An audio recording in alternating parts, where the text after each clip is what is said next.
Welcome back to the Project Manager Connect Show. I am your host, Anna Anderson, and today we're going to talk about 5 things immigrant project managers need to know in corporate America.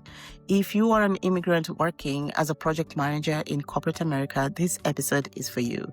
Because project management isn't just about, creating schedules or raid logs or those status reports. It's about how you show up in rooms, how your voice is received, and how you lead when no one gives you that invitation. And before we go any further, I just want to say this very, very clearly, that none of what I'm about to share is about being fake or changing who you are as a person. It's about understanding the environment you're operating in. It's about leaning into those unspoken rules so that you can survive, you can grow, and also lead inside those opportunities without losing yourself as a person. So today, I want to talk about those 5 things immigrant project managers need to understand if you want to grow, if you want to feel trusted, and also lead with confidence in corporate environments. Let's get into it.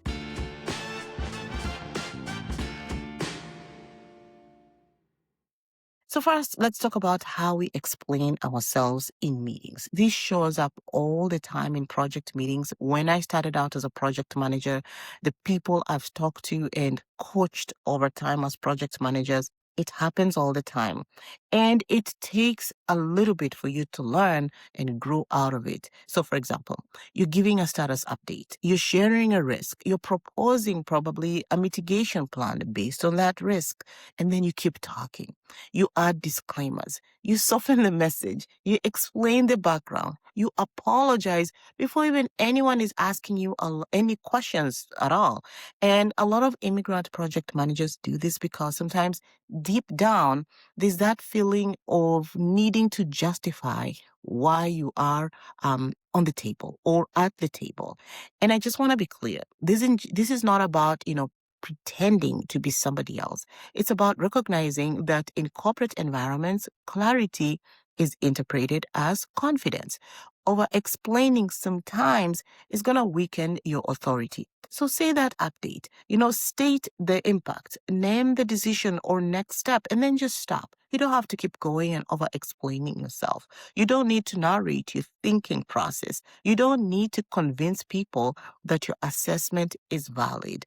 When you over explain again sometimes, it does send that unintended message that you're not fully confident in your own judgment. So strong project managers, you land the message, you say it, and then you leave the space.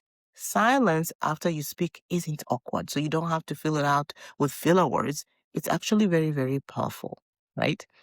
Next, we need to address the fear around how we as immigrant project managers sound.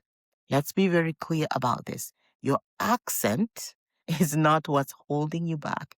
Sometimes it is your hesitation that's holding you back. The shaky voice, maybe the trailing sentences, the apologizing before even you speak. For example, you go like, I'm not sure if this makes sense, but I just want to share this.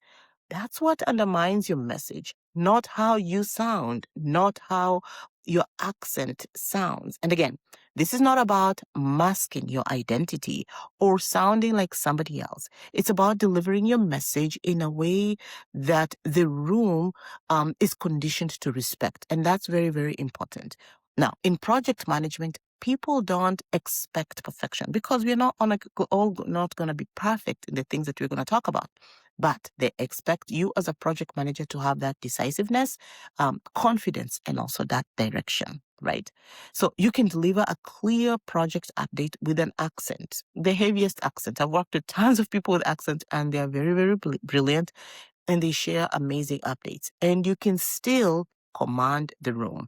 But if you hesitate or start retreating mid-sentence, people start to doubt the message, even if it's correct. Right? So never apologize for your accent. Don't do that ever, because you're better off being direct, steady and concise with an accent than cautious and unsure without one. Confidence does translate across cultures. Hesitation is not going to do that for you, right? So own your accent and be very, very proud of it. Now, let's talk about authority and decision making. This one is cultural for many, many immigrants, me included. In a lot of cultures, authority is not questioned. First of all, authority is not questioned because you defer, you stay quiet, and you wait for direction. But in America, corporate environments, or rather American corporate environments, especially in project management, because you're the leader, the person people are looking to with that project, challenging ideas respectfully is seen as leadership. And this doesn't make you, feel disloyal or disrespectful. It makes you, or rather, it means you understand your role as a project manager. So if an executive makes a decision that impacts, let's say, scope, timeline, or risk, and you as a project manager, you see a gap, it is literally your responsibility to raise it. That doesn't mean or that you're being confrontational. It means that you're being very, very clear. Here you can say, maybe here's the impact to timeline. This is going to introduce a dependency we need to account for. I want to flag a risk if we approved it this way. So when you speak up, especially when you back it up with data and context and opinions, you're not being difficult. You're being very, very strategic.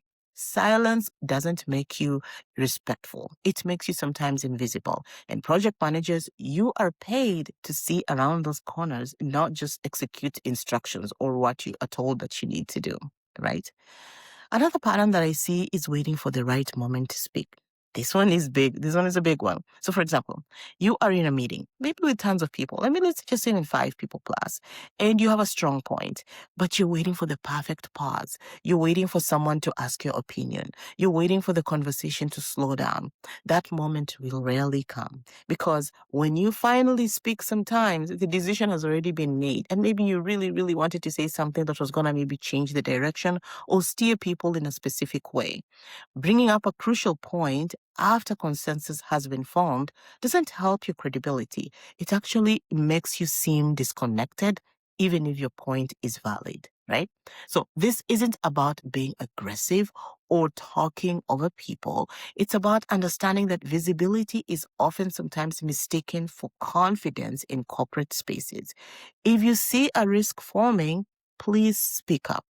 Talk about it. If you see confusion, interrupt. Don't wait for your turn. I've seen people interrupt, and they interrupt respectfully in that specific moment, right? So leadership is not passive. It's, you don't need permission. You don't need permission to do your job. You need presence. You need to be seen. Okay?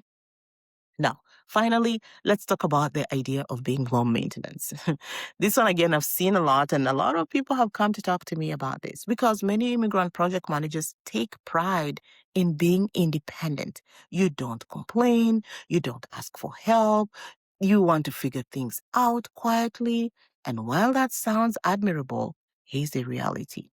Low maintenance project managers are often under-resourced and overlooked.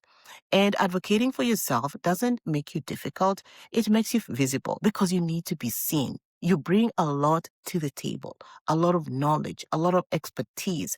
You bring that to the table. And if you need support, ask. If timelines are feeling like they're being unrealistic, say so. If you need executive visibility, advocate for it. Everyone else is doing it. Why not you?